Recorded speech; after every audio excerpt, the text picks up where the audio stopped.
প্রিয় ভাইয়া ও আপুরা, আজকের ভিডিও ক্লাসে আমরা একটি নতুন চ্যাপ্টার শুরু করতে যাচ্ছি, আর সেটা হচ্ছে আমাদের কেমিস্ট্রি সেকেন্ড পেপারের থার্ড চ্যাপ্টার, অর্থাৎ পরিমাণগত রসায়ন। পরিমাণগত রসায়নটিতে থিওরির চেয়ে আমাদের ম্যাথমেটিক্যাল প্রবলেম অর্থাৎ গাণিতিক সমস্যাগুলি একটু বেশি, তো আমরা মূলত ম্যাথমেটিক্যাল প্রবলেমগুলো সলভ করব এবং ফাঁকে ফাঁকে অনেক থিওরি পড়ে নেব। আমি তোমাদের সাথে রয়েছি আশিক শাহ। চলো শুরু করা যাক। তাহলে প্রথমে আমরা যে টপিকটা নিয়ে আলোচনা করব সেটা হচ্ছে মোল সংখ্যা, মোলার আয়তন, অ্যাভোগাড্রো সংখ্যা, অণুর আয়তন বা সংখ্যা নির্ণয়ের যেই গাণিতিক সমস্যাগুলো রয়েছে সেগুলো নিয়ে। তো প্রথমে আমি কিছু প্রশ্ন দিয়ে দেব, যে প্রশ্নগুলো আমরা 9-10-এ থাকতে করে এসেছিলাম। তো এই ক্লাসে মানে ইন্টারমিডিয়েটে আমরা আবার রিভাইজ করব সেই জিনিসগুলো, এবং এগুলো এমসিকিউর জন্য খুব বেশি ইম্পর্ট্যান্ট।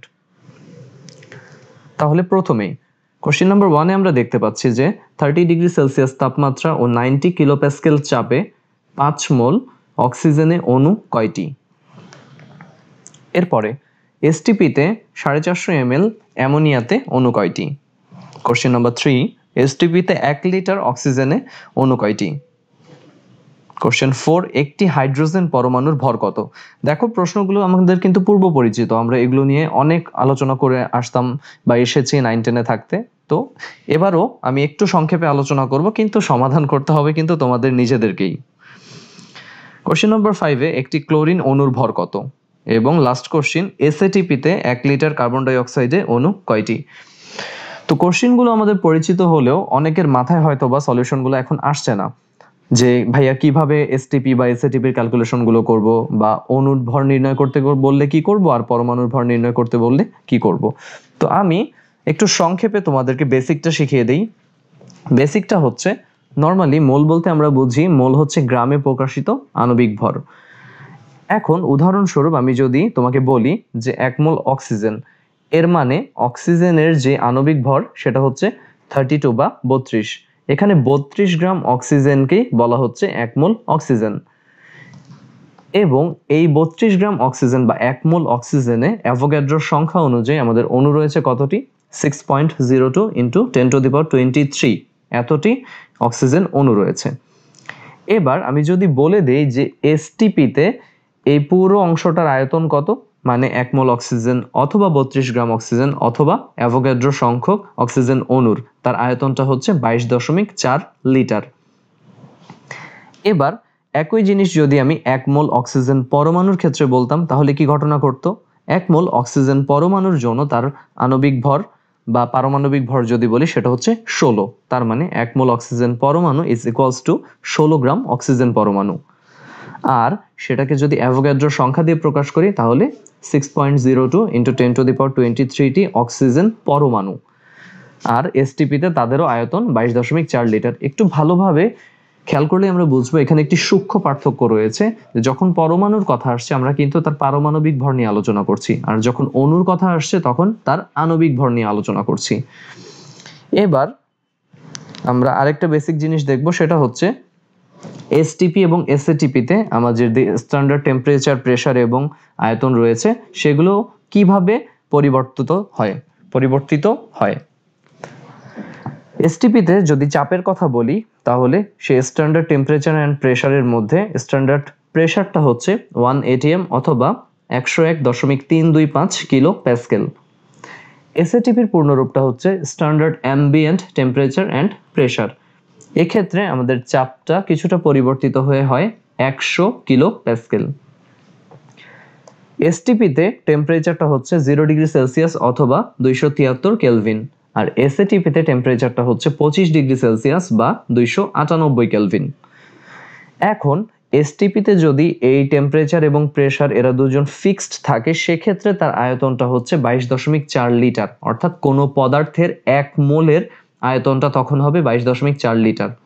আর এসএটিপি অনুযায়ী অর্থাৎ এই টেম্পারেচার এবং এই প্রেসারের জন্য আমাদের আয়তনটাও ফিক্সড এখানেও, সেটা হচ্ছে 24.78 লিটার। তাহলে যদি আমাকে এসএটিপি বা এসটিপি এর কথা বলে সেক্ষেত্রে আমি বুঝে নেব যে আমার এখানে টেম্পারেচার, প্রেসার এবং ভলিউমগুলো কীরকম ভাবে পরিবর্তিত হবে। এবার আমরা যদি আগের পৃষ্ঠায় চলে যাই, আগের পেজে এবার কোশ্চেনগুলো আমাদের কাছে অনেক ইজি। প্রথম এক্সাম্পলটা ভাইয়া করে দিয়েছে, এটা নিয়ে একটু পরে আলোচনা করছি। দ্বিতীয় এক্সাম্পলে এসটিপিতে 450 ml অ্যামোনিয়াতে অণু কয়টি? আমরা জানি 1 মোল অ্যামোনিয়া, তার আয়তনটা কত হবে? তার আয়তনটা হবে 22.4 লিটার এসটিপিতে। তাহলে আমরা যদি হিসাবটা সেভাবে করতে পারি যে 22.4 লিটারে আমাদের অ্যামোনিয়া অণু কতটি থাকবে, অ্যাভোগাড্রো সংখ্যক, তাহলে 450 ml, এই mlটাকে আমরা লিটারে কনভার্ট করে নেব, অথবা 22.4 কে ml এ কনভার্ট করে নেব, একই জিনিস। তাহলে 22.4 লিটারে আমাদের অ্যামোনিয়া অণু থাকছে অ্যাভোগাড্রো সংখ্যক, অতএব 450 ml এ কতটি? আমরা খুব সহজে ঐকিক নিয়মে বের করে ফেলতে পারবো। এবং সবসময় মনে রাখবে এই পেজে যে কোশ্চেনগুলো দেওয়া আছে এগুলো সবগুলোই কিন্তু এমসিকিউ এর জন্য বেশি গুরুত্বপূর্ণ। 3 নম্বরে, এসটিপিতে 1 লিটার অক্সিজেনে অণু কতটি? এটাও সহজ, কারণ এসটিপিতে 22.4 লিটারে অক্সিজেন অণু থাকে অ্যাভোগাড্রো সংখ্যক, তাহলে 1 লিটারে কি 22.4 দিয়ে ভাগ করে দেব। এরপরে, একটি হাইড্রোজেন পরমাণুর ভর কত? যখন একটি হাইড্রোজেন পরমাণুর ভরের কথা আসছে সেক্ষেত্রে আমরা জানি যে হাইড্রোজেনের পারমাণবিক ভর হচ্ছে 1 গ্রাম, অর্থাৎ 1 মোল হাইড্রোজেন পরমাণুর ভর কতটুকু? তার ভরটা হচ্ছে 1 গ্রাম, এবং এই ভরে কতটি পরমাণু রয়েছে? অ্যাভোগাড্রো সংখ্যক পরমাণু রয়েছে। তাহলে অ্যাভোগাড্রো সংখ্যক পরমাণুর ভর যদি 1 গ্রাম হয় তাহলে একটি পরমাণুর ভর কত হবে? আমরা খুব সহজেই বের করতে পারবো। ঠিক একইভাবে ক্লোরিনের ক্ষেত্রে যদি চলে আসি, এবার বলা হচ্ছে ক্লোরিন গ্যাসের অণুর ভর কত? একটি ক্লোরিন গ্যাসের অণুর ভর। তাহলে ক্লোরিন গ্যাসের ক্ষেত্রে মানে Cl2 এর আণবিক ভর নিয়ে এবার কাজ করতে হবে, যেহেতু অণুর কথা বলা হচ্ছে, তাহলে তার আণবিক ভরটা কত? 35.5 ইন্টু 2, তার মানে 71 গ্রাম।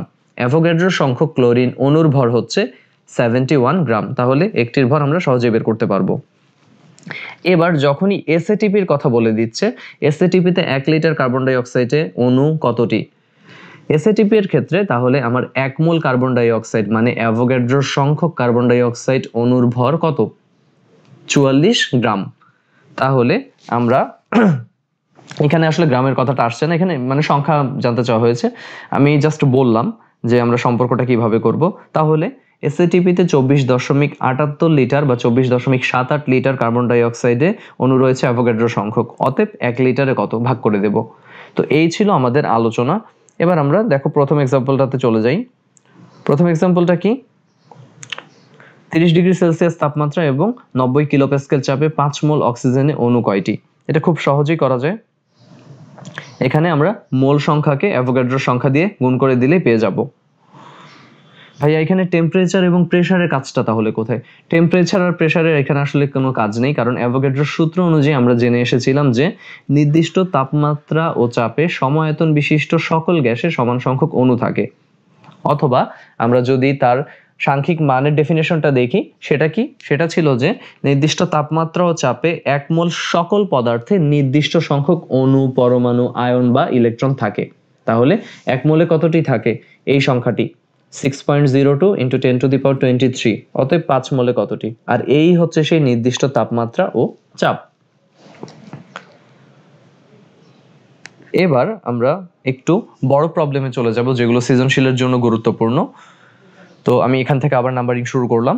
সৃজনশীলের জন্য ইম্পর্টেন্ট প্রথম কোশ্চেনটাতে আমরা দেখতে পাচ্ছি যে বলা হচ্ছে যে চুনা পাথরের নমুনায় 95% ক্যালসিয়াম কার্বনেট রয়েছে। 200 গ্রাম নমুনাকে উত্তপ্ত করলে কত গ্রাম ক্যালসিয়াম অক্সাইড এবং এসটিপিতে কত সিসি কার্বন ডাই অক্সাইড পাওয়া যাবে? তো প্রথমে নমুনার কথা বলা হচ্ছে এবং কত গ্রাম ক্যালসিয়াম অক্সাইড, এরপরে এসটিপিতে কত CC carbon die oxide gas পাওয়া যাবে। এসটিপি কথাটা কেন বলা হলো? সবসময় একটি জিনিস আমরা মনে রাখবো, সেটা হচ্ছে ভরের সাথে আয়তনের সম্পর্ক শুধুমাত্র এসটিপি এবং এসএটিপিতেই সম্ভব। আমি নর্মালি কোনো ভরের সাথে কোনো আয়তনের সম্পর্ক করতে পারবো না, আমাকে অবশ্যই স্ট্যান্ডার্ড কিছু রাখতে হবে। তাহলে এসটিপি এবং এসএটিপি থাকলেই শুধুমাত্র আমরা এই ভরের সাথে আয়তনের সম্পর্কটা করতে পারবো। আর শুধু ভরের সাথে ভরের সম্পর্ক করতে এসটিপি বা এসএটিপির কোনো প্রয়োজন নেই, সেক্ষেত্রে আমরা আণবিক ভরের সাহায্য নেব। তাহলে এটা সমাধানে আমরা একটু দেখে নিই। এখানে 100 গ্রাম নমুনাতে ক্যালসিয়াম কার্বনেট বলা হয়েছে 95 গ্রাম। কিভাবে? কারণ আমাদেরকে বলে দিচ্ছে যে চুনা পাথরের নমুনায় 95% ক্যালসিয়াম কার্বনেট রয়েছে, তাহলে বাকি 5% কি? এখানে ভেজাল। সবসময় মনে রাখবো যে কোনো একটা নমুনায় যার যে বিশুদ্ধতার পার্সেন্টেজটা দেওয়া থাকবে সেটাই মূলত বিক্রিয়ায় অংশগ্রহণ করে, বাকিটুকু ভেজাল বা অপদ্রব্য। তাহলে 200 গ্রাম নমুনাতে কতটুকু হবে? ঐকিক নিয়ম 190 গ্রাম। এবার এই 190 গ্রাম ক্যালসিয়াম কার্বনেট নিয়েই আমাদের কিন্তু কাজ করতে হবে, এই নমুনা 200 গ্রাম নিয়ে নয়। তাহলে ক্যালসিয়াম কার্বনেটকে উত্তপ্ত করলে অবশ্যই আমরা পরিমাণগত রসায়নে সমতাকৃত বিক্রিয়াগুলো লিখব, এতে করে আমাদের পরিমাণে কোনো হেরফের হবে না। তাহলে ক্যালসিয়াম কার্বনেটের আণবিক ভর আমরা একটু দেখে নিই। ক্যালসিয়ামের পারমাণবিক ভর কত? 40, কার্বনের ক্ষেত্রে 12, অক্সিজেনের ক্ষেত্রে কত? 16, 3 16 48। তাহলে আণবিক ভরটা দাঁড়াচ্ছে 100। অর্থাৎ এই বিক্রিয়া অনুযায়ী আমরা যদি সম্পর্ক করি, ক্যালসিয়াম কার্বনেটের আণবিক ভর হচ্ছে 100 আর ক্যালসিয়াম অক্সাইডের কত? 40 যোগ 16 56। এটা 1 মোল, এটাও 1 মোল, অর্থাৎ 1 মোল ক্যালসিয়াম কার্বনেট বা 100 গ্রাম ক্যালসিয়াম কার্বনেটে ক্যালসিয়াম অক্সাইড রয়েছে কতটুকু? 1 মোল অথবা 56 গ্রাম। এবার আমাদের নমুনা থেকে বিশুদ্ধ ক্যালসিয়াম কার্বনেট কতটুকু ছিল? 190। অতএব 190 গ্রাম ক্যালসিয়াম কার্বনেটে ক্যালসিয়াম অক্সাইড কত? ঐকিক নিয়ম করে পেলাম 106.4 গ্রাম। এটা গেল এই ম্যাথের প্রথম অংশটা, যে ক্যালসিয়াম কার্বনেটের নমুনাটাকে আমি যখন উত্তপ্ত করি তখন কত গ্রাম ক্যালসিয়াম অক্সাইড পাই। এবার এসটিপিতে কত সিসি কার্বন ডাই অক্সাইড পাওয়া যাবে। এবার আমরা বিক্রিয়াটার দিকে একটু খেয়াল করি, যে ক্যালসিয়াম কার্বনেট এখানে 1 মোল আর এটাও উৎপন্ন হচ্ছে 1 মোল, তাহলে এর 1 মোলের সাথে এর 1 মোলের সম্পর্ক। এবার ক্যালসিয়াম কার্বনেটের 1 মোল মানে হচ্ছে এখানে তার আণবিক ভরটুকু, অর্থাৎ তার মানে 100 গ্রাম। কিন্তু কার্বন ডাই অক্সাইডকে বলা হচ্ছে যে তার আয়তন বের করতে, কত সিসি কার্বন ডাই অক্সাইড। তার মানে 1 মোল কার্বন ডাই অক্সাইডের এসটিপিতে আয়তনটা কত? 22.4 লিটার। সেটাকে আমরা 1000 দিয়ে গুণ করে সিসিতে নিয়ে যেতে পারি। এমএল আর সিসি একই জিনিস। এই যে একটু খেয়াল করি, 100 গ্রাম ক্যালসিয়াম কার্বনেটে কার্বন ডাই অক্সাইড তাহলে কতটুকু? 22.4 ইন্টু 10⁻³ সিসি। একবারে আমি সিসিতে নিয়ে নিয়েছি। অতএব 190 গ্রাম ক্যালসিয়াম কার্বনেটে কার্বন ডাই অক্সাইড কতটুকু হবে? ঐকিক নিয়ম করে পেয়ে গেলাম 42.56 ইন্টু 10⁻³ সিসি। তো তাহলে এই ম্যাথটা দিয়ে আমরা বুঝলাম যে কত সহজেই আমরা আসলে পরিমাণগত রসায়নের ম্যাথগুলো করতে পারি যদি আমাদের বেসিক জিনিসগুলো জানা থাকে। যেমন এখানে অনেকে যে জিনিসটা ভুল করতে পারি সেটা হচ্ছে কনভার্সন, বা অনেকের পারমাণবিক ভর এখন পর্যন্ত মুখস্থ নেই। এটা অবশ্যই, এটা নিয়ে কোনো হেলাফেলা পড়া যাবে না, কারণ হেলাখেলা করলেই আসলে আমরা পরীক্ষার হলে গিয়েও পারবো না। তো আমাদের পরিচিত যে পরমাণুগুলো রয়েছে যাদেরকে নিয়ে আমরা মানে খুব স্বাভাবিকভাবেই বা মোস্ট কমনলি অনেক যৌগ উৎপাদন করে থাকি, তাদের ক্ষেত্রে যেমন calcium, sodium, zinc, copper, iron, এদের ক্ষেত্রে এদের পারমাণবিক ভরগুলো অবশ্যই মুখস্থ করে ফেলবো। তো যেটা বলছিলাম যে কনভার্সনটা 1 litre is equals to 1000 ml বা সিসি অথবা সেন্টিমিটার কিউব। সিসি মানে হচ্ছে কিউবিক সেন্টিমিটার, শর্ট ফর্মে সিসি। এরপরে চলে আসছি আমরা সেকেন্ড এক্সাম্পলটাতে। সেকেন্ড এক্সাম্পলটাতে আসলে এখানে সিরিয়ালের একটা হেরফের হয়ে গেছে। তো প্রথমটা ছিল 1 নাম্বার, এর আগের যে ম্যাথটা সেটা হচ্ছে 2, এবার হচ্ছে 3 নাম্বার। এখানে বলা হচ্ছে যে 5 গ্রাম পটাশিয়াম ক্লোরেট থেকে এসটিপিতে কত লিটার অক্সিজেন পাওয়া যাবে। তাহলে আমাকে পটাশিয়াম ক্লোরেটের সাথে অক্সিজেনের যে বিক্রিয়াটা, সেই বিক্রিয়াটা জানা লাগবে। তো আমরা যদি বিক্রিয়াগুলো না জানি বা বিক্রিয়া উৎপাদগুলো বা প্রোডাক্টগুলো বের করতে না পারি, সেক্ষেত্রে কিন্তু আমরা ম্যাথগুলো পারবো না। কারণ আমাদের বোর্ড পরীক্ষায় বা অ্যাডমিশনে, বুয়েট বা অন্যান্য ইঞ্জিনিয়ারিং ইউনিভার্সিটিতে এরকম সংকেতও মাঝে মাঝে লেখা থাকে না, বাংলায় লেখা থাকে পটাশিয়াম ক্লোরেট, অক্সিজেন।